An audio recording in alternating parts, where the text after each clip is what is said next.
Welcome back to Blue Rose, Ep.3, Day 4.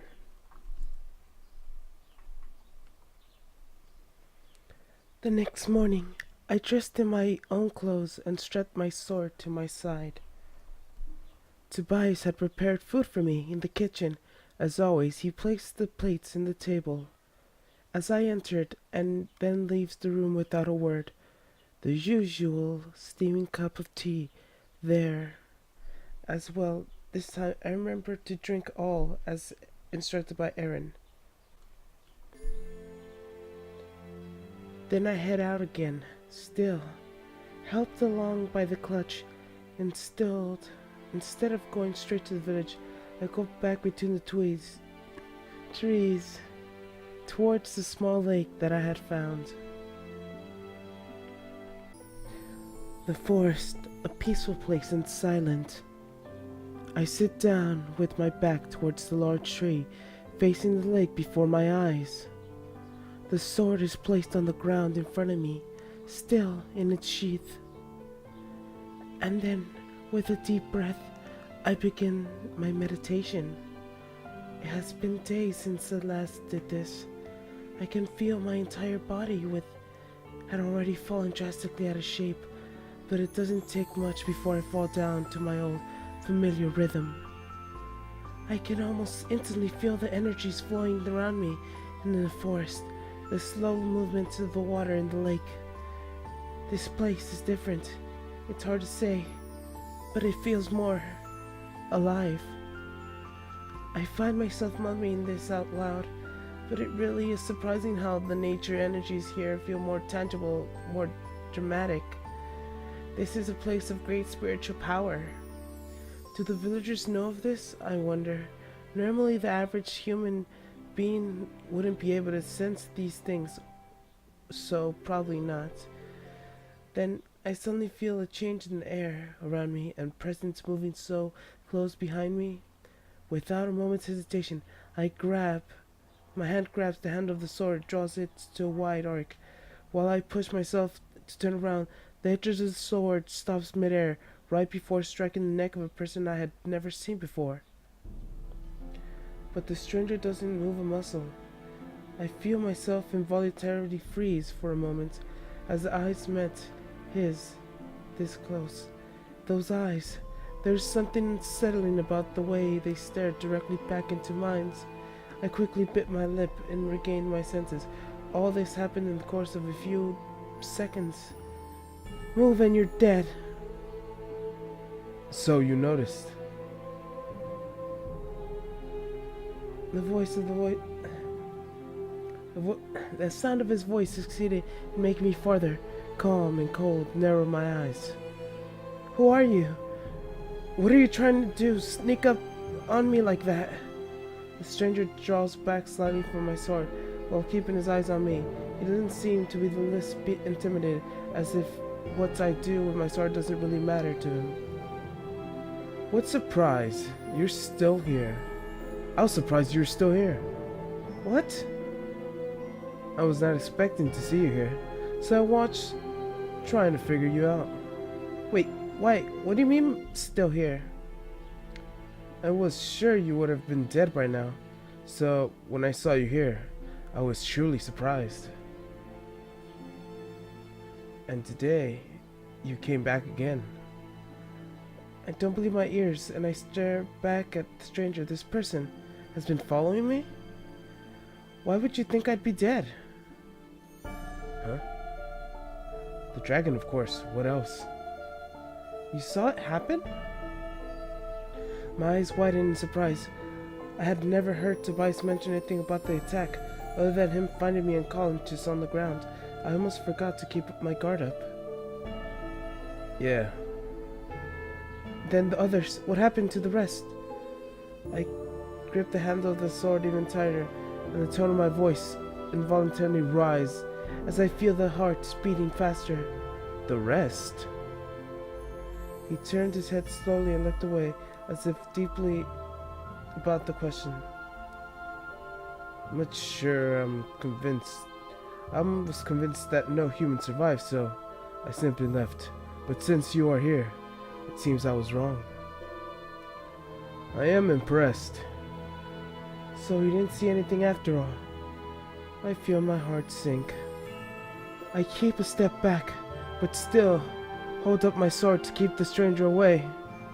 Are you from the village too? The village? No, I'm not. No? Then where are you from? Then from where are you? Now what? Now what? If he's another hermit like Tobias, it's beginning to feel like this area is actually crawling with people. Or would it be another one of those outsiders like me? The man makes a vague gesture with his hand, as if the entire area around us. Here. Here? Do you have a house up here? No.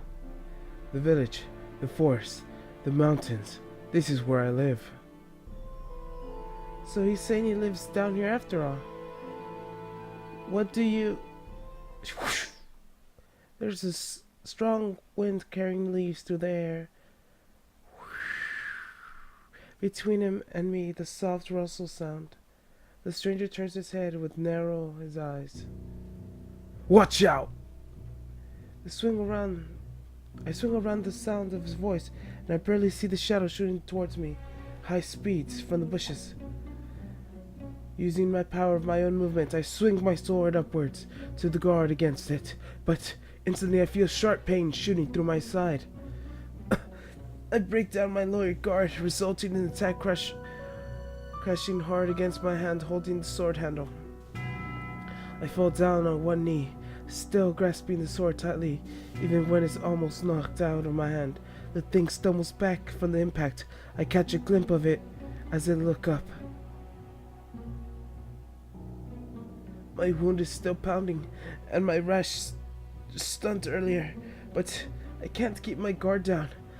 I'm about to try to get back up when the stranger suddenly glides in front of me and confronts the monster. He doesn't seem armed. What are you doing? Without paying me any mind, he lifts one hand up and stares down at the hissing beast. The animal looks similar to the mountain lion. Its fur mixed wild, dark colors and its green eyes. It makes a threatening lunge forward, as if wanting to strike, but the man doesn't move out of the place.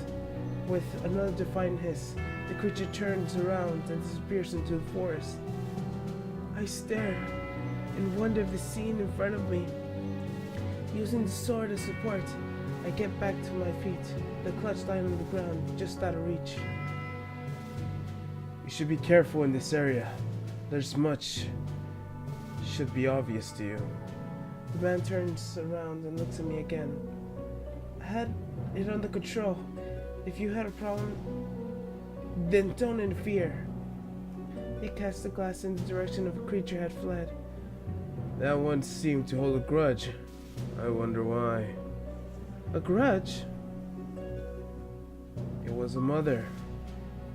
Could it have possibly been something to do with the small predator I sent flying with my crutch earlier? No, of course not. I mumbled this to myself. It looks as though he's noticed something new.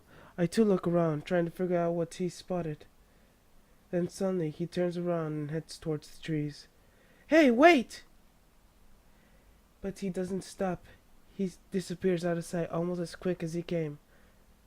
What was that about? Lena. I turned around to see a familiar face in the view. Tobias is holding his bow. He's probably in the middle of hunting. What are you doing?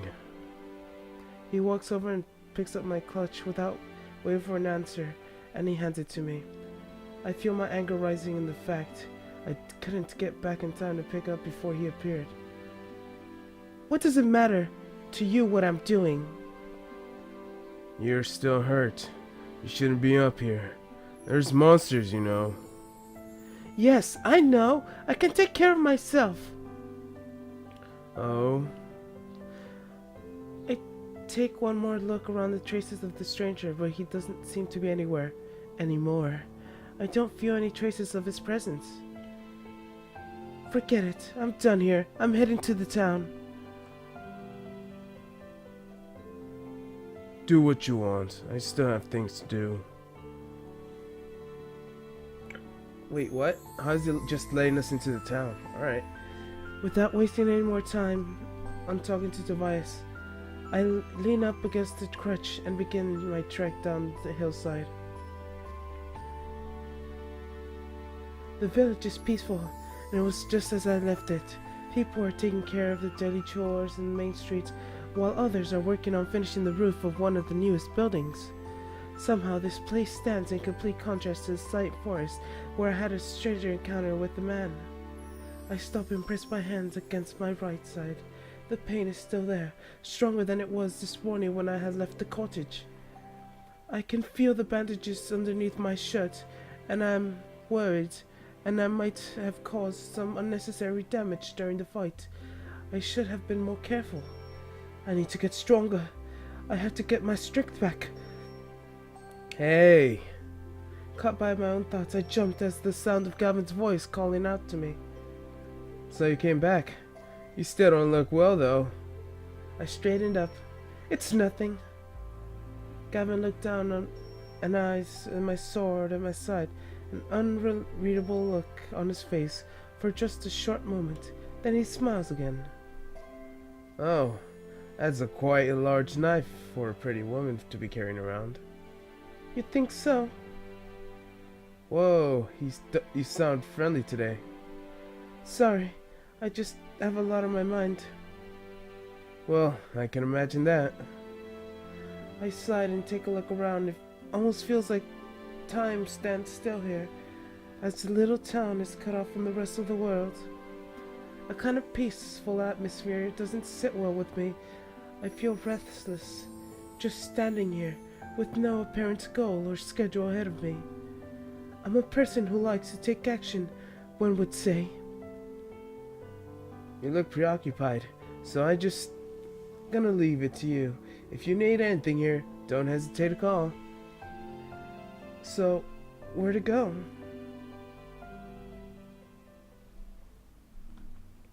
Okay.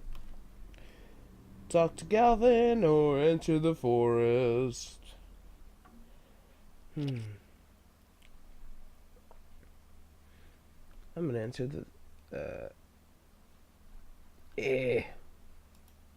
Oh, okay. Save. There. Yes. Return. Outskirts. Oh, it's you. What brings you here?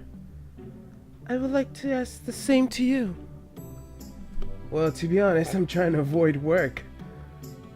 They were looking for extra people to help them lift the load for the new building's roof at the end of the town.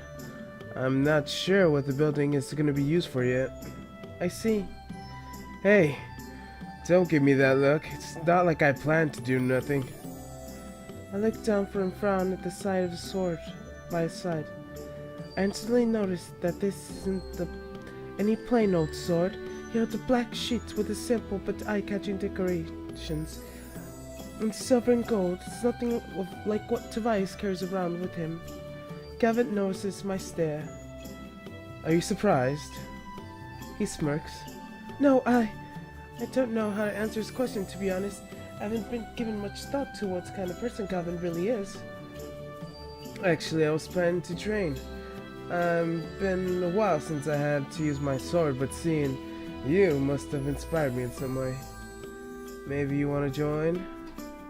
Join you? Yeah, the more the merrier. I must admit that I'm very interested in seeing what you could really do with that sword of yours. I'll join. Sure, I don't mind. I need the training after all, and going with someone else might give me some extra boost in motivation. But nagging feeling about Gavin returns. It's probably better to keep my cards close. Great! Let's get out of town. We're just some ordinary training session from now since I'm a little out of shape. But who knows? I might join the patrols one day. Patrols? You mean like ones Tobias do? Yeah, I've been thinking that he shouldn't be allowed to have all that fun on his own. Shall we go?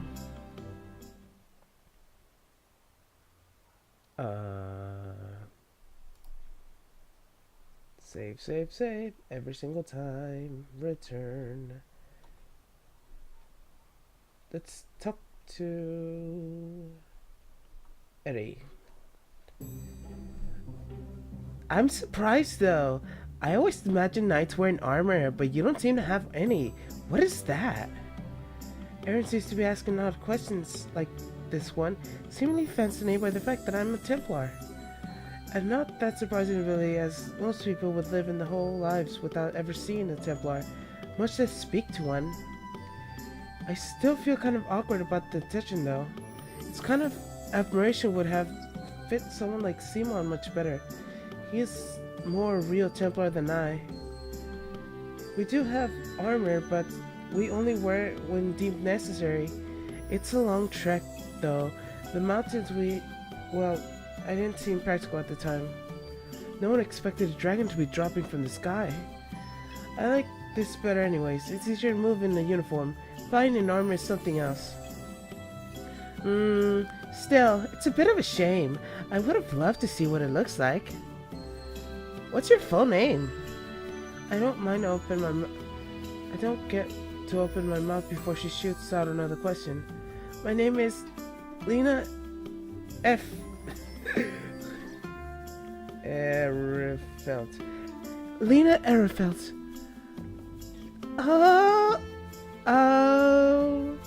What? It sounds so impressive, although I guess that's to be expected. All of you Templars are from high-standing families, right?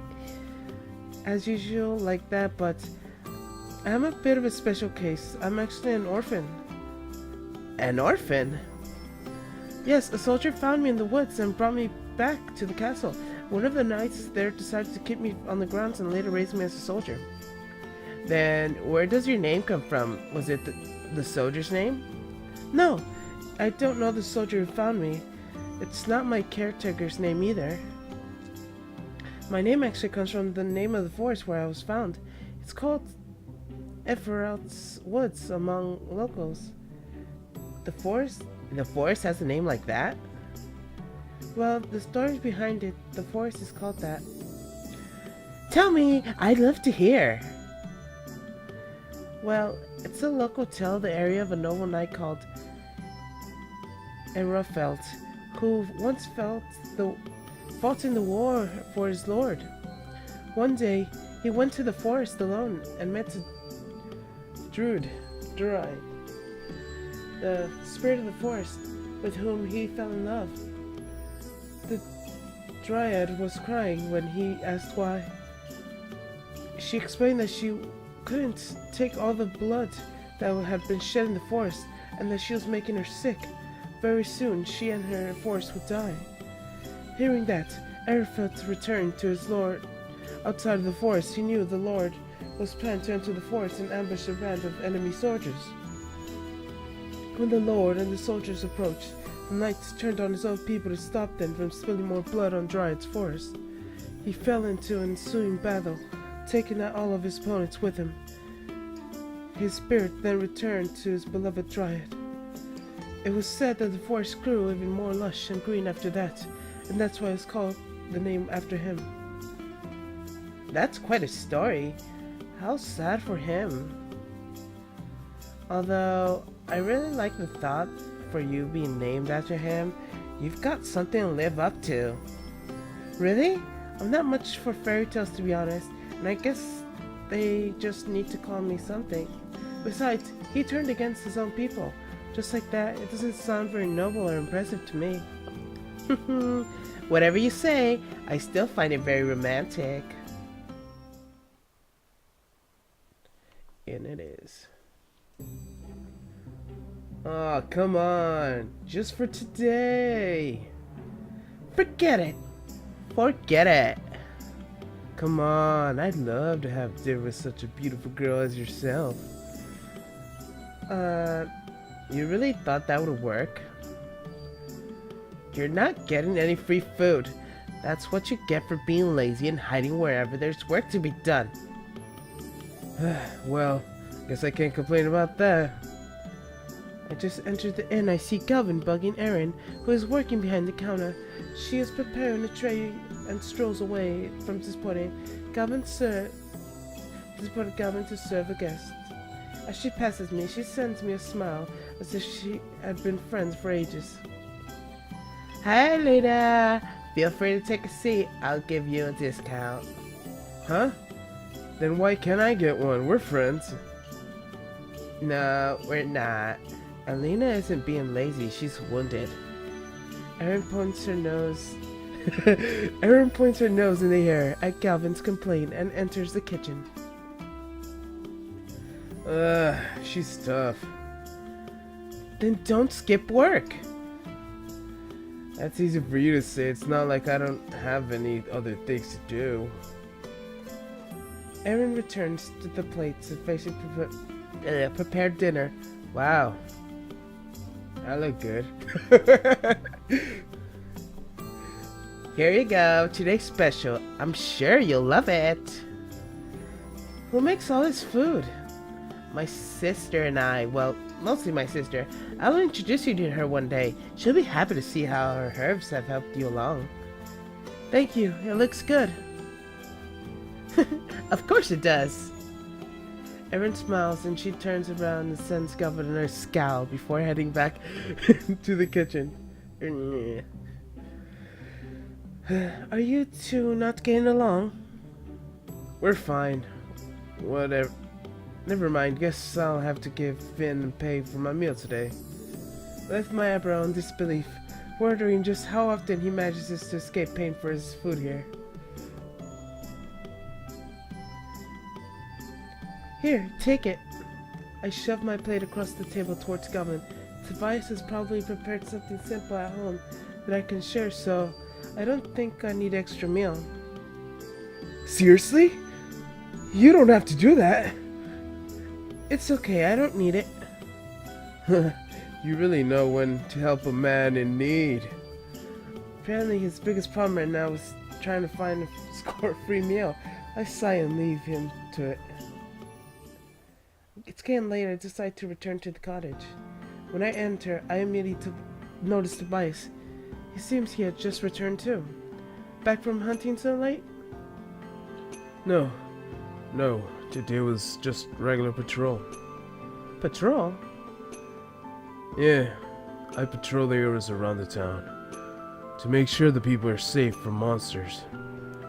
I see. I wonder if he always out to the house. For so long, it's just, I'm here. Tobias turns around and concentrates on getting food on the table for us. He takes 2 plates and prepares the ingredients in silence. I'm just watching him for a while. He seems blocked out of my presence. Why did you move up here on your own? Who says I did on my own? Well, I haven't seen anyone who appears to your family members, so I assume the town doesn't look like a place where people lived for generations either. Is that so? You're young and it seems you know how to use your weapons as well. I'm sure there were other opportunities open to you. You think I'm a deserter, don't you? Tobias places the plates on the table, but coolly continues not to look at me. It's not like as though it didn't cross my mind. I try to calm myself and continue ignoring his attitude. I was wondering if you had thought of making a difference somewhere else. A difference? He looks with me with a cold smile. Have you made any differences so far? Me? Yes, as the highly praised Templar fighting your lord and your country, what difference have you made? I'm surprised as the conversation is suddenly turned against me, and this taunt makes me frown. I haven't been in the service that long. So far my mission has not been among the most important or groundbreaking, but I have made a difference. I have made a difference. I still do. Oh. Tobias turns all the attention to me now, as if he's starting to have fun. Then, would you be satisfied if you died now, fighting for someone else's purpose, just acting any way he or she wants. Would you have done what you wanted? You would have done what you wanted, right? Yes, at least I would have done more than just kill some rabbits. Don't underestimate rabbits. They run very fast, you know. Actually, I like to see you catch your own dinner with that beloved sword of yours. What? Oh, so you're saying you can't do it? I tried to find the right words to fend this off. It was just one of my weak points. Simon used to say that I was gifted in combat, but helpless in self-preservation.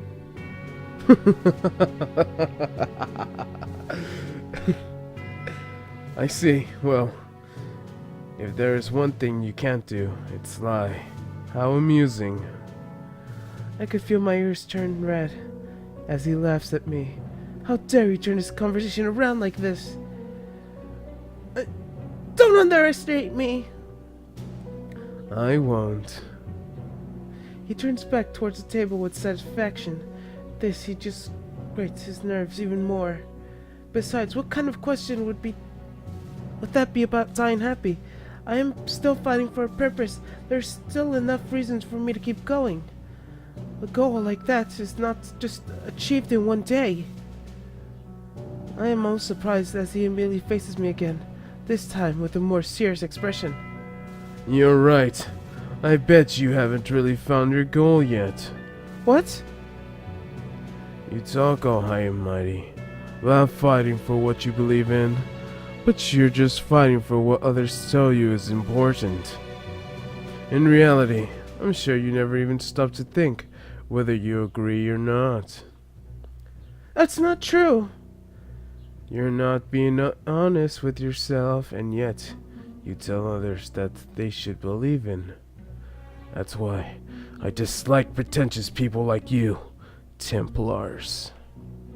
No matter how amazing you seem, you're still just puppets. Don't you dare say such a thing! The angry tone of my voice surprises me. That makes Tobias hesitate even more, even for a second. Don't talk about what you don't know. Fine.